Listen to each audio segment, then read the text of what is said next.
This is a one size up Umbro polo shirt from Academy, 40 bucks. One size up. It does conceal the flux better than the proper size shirt, which looks good on me. This looks baggy, this looks a little sloppy. It looks a little long, it looks a little too big because it is. So inevitably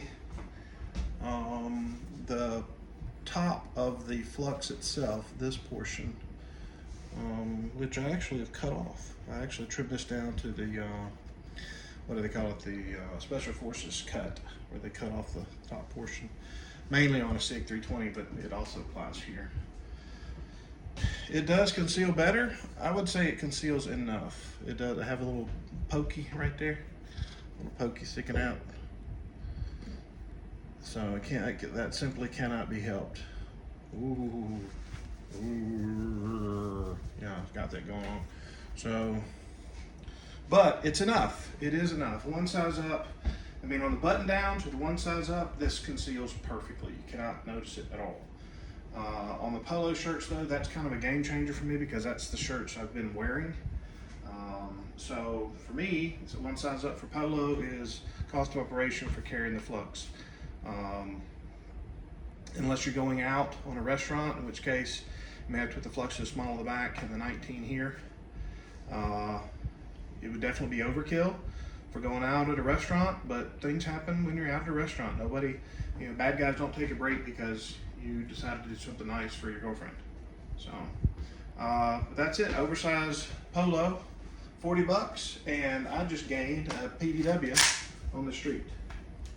So that is a good investment. $40. Notice the dot scope hits the belt so it doesn't go into the pants. 40 bucks, oversized shirt, and I am on the street with a PPC, I guess you'd call it.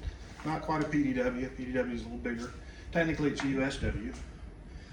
One-handed draw. Well, it's not really one-handed, is it? I hold the shirt up here. But that's not that much different than with a standard sidearm. So you're not losing much speed with the flux. In fact, the speed you're losing, about a half a second slower, is probably due to me making sure I have the dot and making sure I have the shot.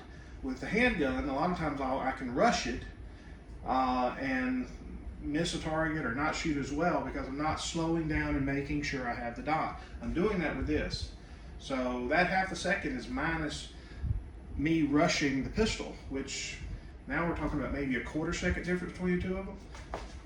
It's a shirt. Bad guy had a chance. Missed the shirt. Bad guy. I was looking at the screen instead of me, right? So when I look at me or grab the shirt, surreptitiously, it's fumbling.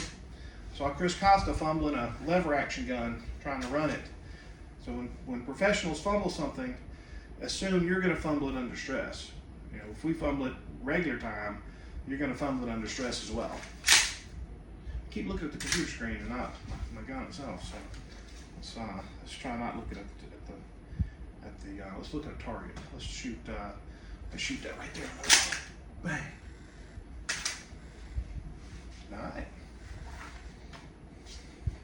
So just finger off the trigger, suck in your gut, pull out your pants, stick it in the appendix, pull it back here, shirt stays nice and tight, dot scope hits on the belt, cover it up, walk out with a PPC and control everything you can see for 100 yards.